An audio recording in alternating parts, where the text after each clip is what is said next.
क्या होगा अगर मैं कहूँ कि आपकी ज़िंदगी में होने वाली हर एक घटित घटनाएँ सिर्फ़ किस्मत का खेल नहीं। और क्या होगा अगर मैं कहूँ कि जिस पाप और पुण्य के बारे में आप बचपन से जानते आ रहे हैं, वो असल में वो ऐसा होता ही नहीं। कि एक व्यक्ति है जो कि डेली पूजा करता है, मंदिर जाता है, अच्छे कर्म करता है और दूसरी तरफ वही बंदा एक दूसरे व्यक्ति को धोखा दे देता है। और एक उसी का भाई जो कि ना मंदिर जाता है ना पूजा करता है, लेकिन ज़रूरतमंदों का मदद करता है। तो क्या इन दोनों में से कौन पाप कर रहा है और कौन पुण्य कर रहा है, या फिर दोनों अपनी अपनी जगह पर सही हैं? यही सवाल हमें ले आता है कर्म के सही अर्थ पर।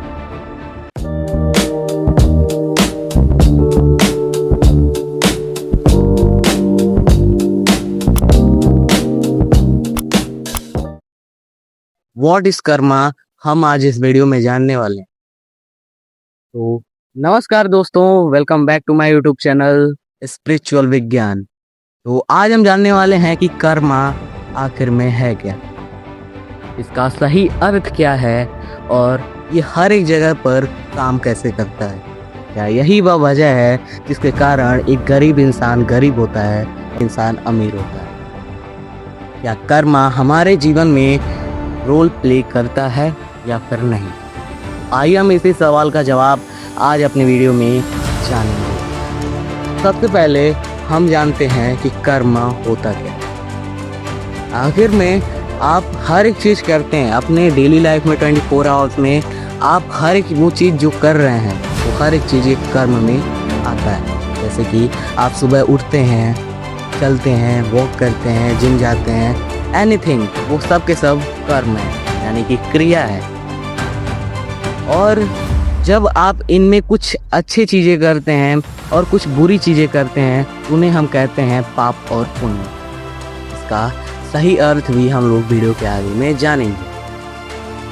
तो कर्मा बेसिकली ये होता है जो भी आप काम कर रहे हैं, पाते हैं पाप और पुण्य को। पाप बेसिकली हम लोग डिसाइड कैसे करते हैं? पाप अगर रियलिटी में देखा जाए तो पाप का अर्थ ये होता है कि जब आप किसी व्यक्ति को अपनी खुशी के लिए दुख पहुंचा रहे हो। जैसे कि कोई दूसरा व्यक्ति है, मान लीजिए कोई व्यक्ति ए है और एक व्यक्ति बी है। ए ने बी को मारा। क्यों मारा? क्योंकि उसको किसी ने पैसे दिए थे। लेकिन अब यहाँ पे क्या ए ने पाप किया या फिर जिसने पैसा दिया वो पाप कर रहा है? आखिर में पाप और पुण्य असलियत में होता क्या है? आइए हम एक छोटे से डिफिनीशन और आसान भाषा में इसको समझते हैं कि आखिर में पाप हम किसे कहेंगे और पुण्य हम किसे कहेंगे।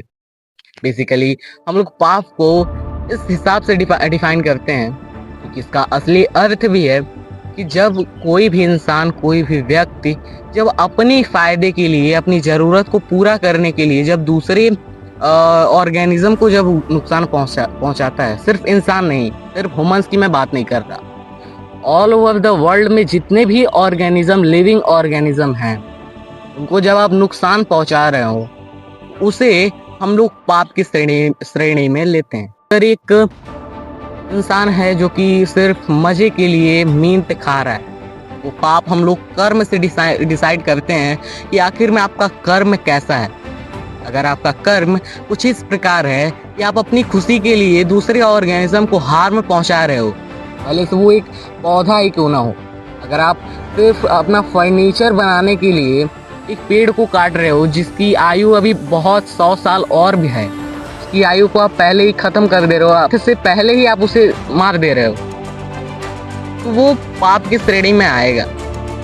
अब डिपेंड करता है कि आप किस सिचुएशन में वो काम कर रहे हो, तो उस हिसाब से आपका पाप डिसाइड होता है कि कितना पाप आपको लगेगा। जैसे कि अगर आप किसी को मार रहे हो सिर्फ इसलिए कि आपको पैसा मिले, तो एक तरीके से बहुत बड़ा पाप हो जाता है, क्योंकि आप सिर्फ और सिर्फ चंद पैसों के लिए आप किसी की ज़िंदगी को ख़त्म कर दे रहे हो, जबकि आप उस पैसे से उस ज़िंदगी को वापस ला नहीं सकते। तो ये चीज़ें पाप की श्रेणी में आती हैं। अब बात करते हैं पुण्य की। पुण्य बेसिकली इसका अपोजिट नहीं होता, कुछ इसमें चेंजेस भी होते हैं। जैसे कि को खुश कर रहे हो अपने खुश रहकर, जैसे कि आप खुद भी खुश हो और सामने वाले बंदे को भी खुश कर रहे हो, उसको हंसी दे रहे हो, आप भी हंस रहे हो, दूसरे को भी हंसी दे रहे हो, तो वो चीज़ें आपके पुण्य की श्रेणी में आएंगी। पुण्य का बेसिकली ये मतलब नहीं होता कि आप अब खुद उस परिस्थिति में हो जिसमें आप बहुत दुखी हो और आप दूसरे को खुश करने के चक्कर में लगे हुए हो। जैसे कि कुछ लोग क्या होते हैं, दान देने के चक्कर में अपना सब कुछ लुटा देते हैं सिर्फ दान के चक्कर में, कि हम लोग दान देंगे, डोनेट करेंगे तो हमें पुण्य मिलेगा। नहीं, ऐसा कुछ नहीं है। पुण्य का जो डिफिनीशन है वो यही है कि आप खुद भी खुश रहो और सामने वाले बंदे को भी खुश रखो। अगर आप उस लेवल तक ही दे सकते हो, जैसे कि अगर मेरे पास 100 रुपए है और मैं किसी को 5 रुपए का खाना खिलाना चाह रहा हूँ, किसी गरीब को, वो भूखा है, तो मैं क्या करूँगा, मैं ऐसा नहीं कि मैं उसको 100 रुपए का थाली पकड़ा दूँ, लो बाबू खाओ, जबकि मेरे पास 100 रुपए ही हैं अभी के समय में। तो मैं क्या करूँगा, 5 रुपए का कुछ ऐसा चीज खरीदूंगा जिससे कि मेरा काम भी चल जाए और उसकी भूख भी मिट जाए, कुछ हद तक मिट जाए, लेकिन उसको मैं कुछ खाने को दे दूं।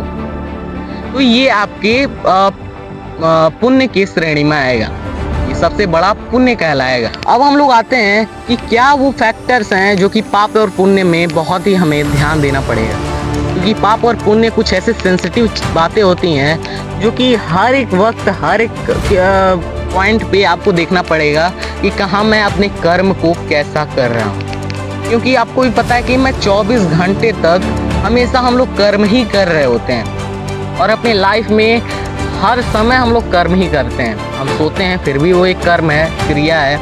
हम लोग कहीं जाते हैं, हंसते हैं, खेलते हैं, हर एक चीज़ में, यहाँ तक कि हम एक वर्ड भी बोल रहे होते हैं, वहाँ पे भी हम एक कर्म कर रहे होते हैं। और आपको पता है कि जहाँ भी कर्म होगा वहाँ पाप और पुण्य तो होगा ही होगा, वहाँ अच्छा और बुरा होगा ही। अब कुछ ऐसे फैक्टर्स के बारे में हम लोग बात कर लेते हैं, जैसे कि अगर आप किसी को दान दे रहे हो तो वो सही है या गलत, वो पाप है या पुण्य है। वहाँ पे कुछ हम लोग देखते हैं कि कुछ लोग पैसा डोनेट करते हैं, कुछ लोग, कुछ भिखारी हैं तो उनको क्या करेंगे लोग कि कुछ पैसे दे देंगे लोग, 100 रुपये, 5 रुपये, 10 रुपये, ऐसे कुछ पैसे दे देते हैं लोग। तो वो कुछ जगहों पे गलत भी हो सकती हैं। आप दे रहे हो ये सोच के कि वो खा लेगा कुछ, उसकी भूख मिट जाएगी और इस सब चीज़ों के, लेकिन वो क्या करता है, अगर वो कुछ नशीला पदार्थ लेने लगता है, जैसे कुछ ऐसे भिखारी होते हैं जो कि सिर्फ पैसा मांगेंगे और जा करके शराब पी लेंगे, दारू पी लेंगे और खत्म कर लेंगे उस पैसे को, फिर दोबारा मांगेंगे, ऐसे उन सबका कंटिन्यू चलता रहता है। तो उस सिचुएशन में जो भी पाप होगा वो पाप 100% पाप आपको ही लगेगा, उस भिखारी को नहीं लगेगा, भले से आपका भावना कुछ भी हो। इस बात को आप लोग नहीं करिएगा कि मैं भावना से दे रहा हूँ। अगर आपकी भावना कुछ भी हो, आप कुछ भी सोच करके दे रहे हैं, लेकिन वो जो कर रहा है वो भी कर्म आपके ऊपर ही आता है। इसीलिए हमेशा कहा गया है कि आप जो भी दान कीजिए वो पैसे से दान मत कीजिए। आप उसको कुछ खिला दीजिए, कुछ दे दीजिए, कुछ ऐसा, जैसे कि उसके पास कपड़े नहीं है तो कपड़े दे दीजिए, उसको भूख लगी है तो खाना दे दीजिए, जिसको उसकी जरूरत है उस चीजों को दे दीजिए, अगर आप उतना कैपेबल हैं तो। अगर आप कैपेबल नहीं हैं तो आपको देने की कोई आवश्यकता नहीं, क्योंकि बहुत सारे ऐसे लोग हैं जो कि उसको दे सकते हैं। अभी आप कैपेबल नहीं है, लेकिन आप कुछ ऐसा काम कीजिए जिससे आप कैपेबल होइए, और कैपेबल होने के बाद आप उसको इतना दीजिए जो कोई भी भूखा ना सो।